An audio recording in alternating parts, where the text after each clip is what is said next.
Have you ever read your own website or your social media post and thought to yourself, it sounds like a stranger wrote it?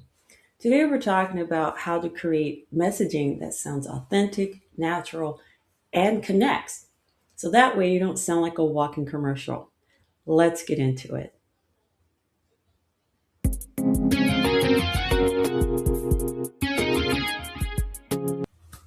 Welcome back to the podcast. So let's be real.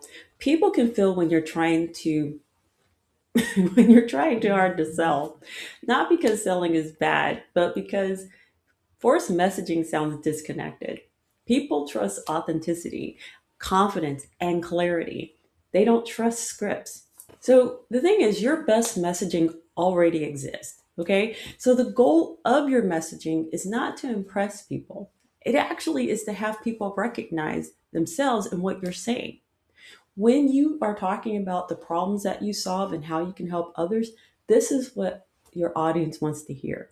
So let me give you an example of how to talk with a potential client. Is you want to convey your message as if you're having a conversation with your best friend or one of your family members. So instead of saying, I help entrepreneurs elevate their brands, you'll say, I help business owners stop hiding and start showing up like the experts that they are.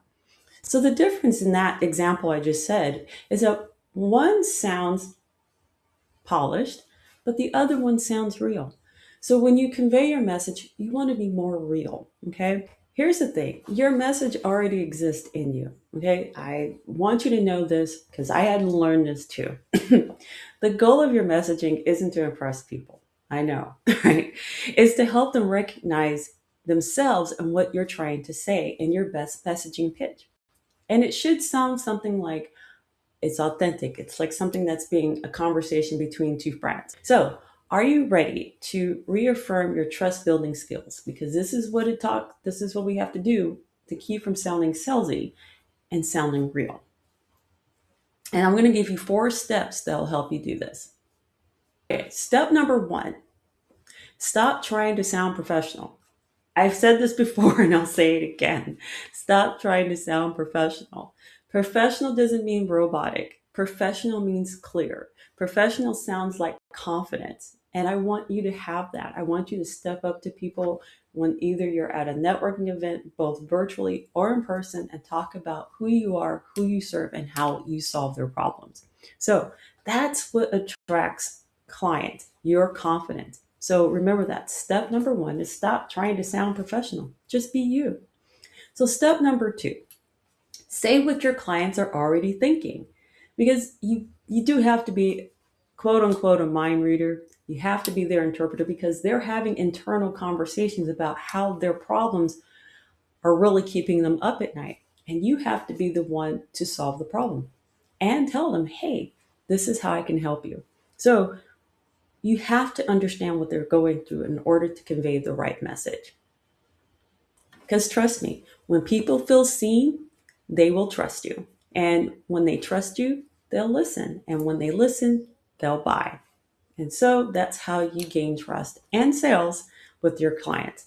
So, step number 3, focus on connection first, not sales. We've been always taught the other way around, but you have to focus on the connection first. If the person doesn't trust you, they're not going to give you obviously their time or their money. So sales is a byproduct of trust. Trust is built through connection. And when you build that connection and that momentum and your message is clear, they know that you will be someone that they will continue to work with. And then finally, step number 4, let your personality do its job. Your personality is not a liability. It's your credibility. Your life experience, your learned experience is what gets you through the door, and it helps you stay in the room.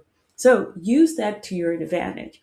There are thousands of people that are doing the same services that you are, but they can't do it like you. They can't replicate your sense of style, obviously your expertise, and how you move people. And that's what your messaging does. Your messaging moves people.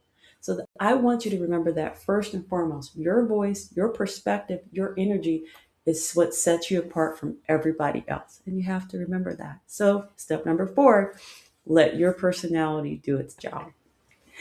So, as I close out today, I want you to know that your messaging doesn't need to sound perfect. And I think I've told you that before, but it just needs to sound honest. It needs to sound real. And because people are not looking for perfection, because no one's perfect, let's be real here, but they are looking for real. So, until next week, I want you to be inspired, be inspiring, be encouraged, be encouraging. But most of all, I want you to be you, and I'll check you out next week.